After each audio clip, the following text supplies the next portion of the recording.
처음에는 좋은 의도, 선한 목적으로 시작한 일이 점점 변질되고 왜곡되어 잘못된 결과를 초래할 때가 있습니다.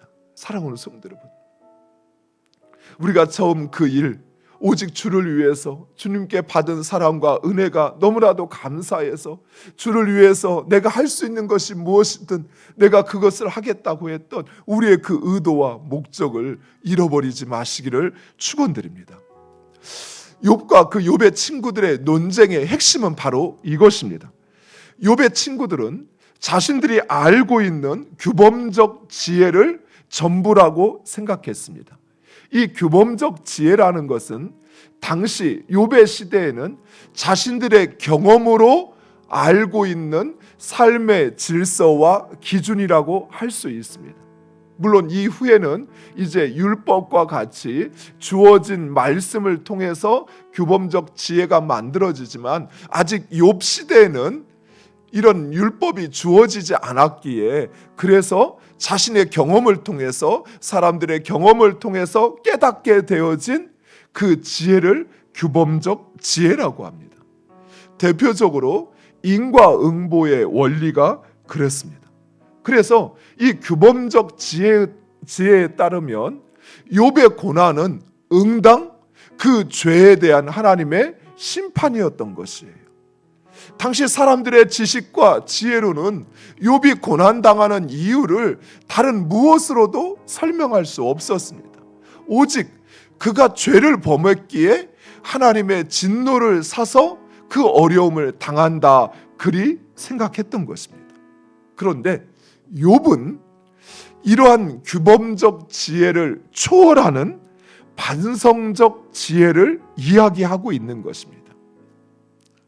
이 반성적 지혜란 우리가 알고 있는 규범적 지혜를 넘어서는 예외적인 경우를 말하는 것이에요.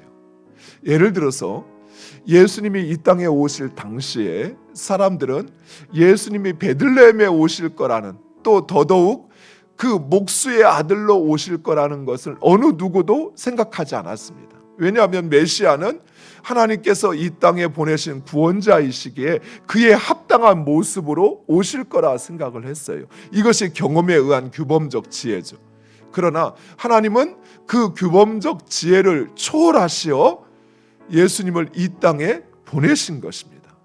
즉 이런 반성적 규범의 근거는 하나님의 주권에 있습니다. 하나님의 주권은 우리의 경험과 우리의 지식을 초월하여 역사하신다는 것이에요. 그렇죠.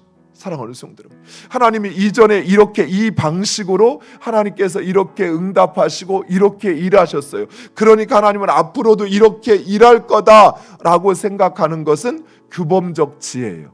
그러나 반성적 지혜에 따르면 하나님은 이렇게 일하셨지만 그러나 앞으로는 또 다른 방법으로 일하실 수 있는 것이에요. 사랑하는 성도 여러분, 하나님은 때로는 우리의 경험과 우리의 지식을 넘어서서 역사하십니다. 물론 하나님은 인과응보의 원리라든지 또는 뿌린 대로 거두게 하시는 이러한 질서를 존중하십니다. 그것을 무시하지 않으셔요. 그러나 하나님은 이런 사람들의 경험이나 판단에 제한받지 않고 자유롭게 역사하시는 것입니다. 그리고 또한 하나님은 뜻하신 것을 반드시 이루시는 하나님이십니다.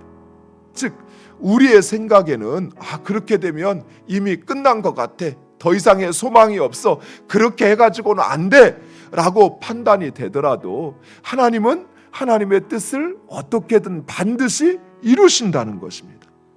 따라서 인간이 자신의 경험과 생각이 전부라고 여기는 것은 교만한 일이에요. 하나님을 우리 자신의 경험과 지식에 가두려고 해서는 안 된다는 사실이에요. 다만 우리는 하나님의 주권을 인정하고 그리고 그 하나님의 선하심을 신뢰함으로 끝까지 순종의 길을 가는 것입니다. 마치 사람들이 보기에는 하나님께서 버리신 것처럼 여겨지는 상황이라 할지라도 우리는 오직 하나님 앞에 살아가고 있다는 사실, 여러분 그것 붙잡고 그리고 그 길을 끝까지 가는 여러분 되시기를 간절히 축원드립니다.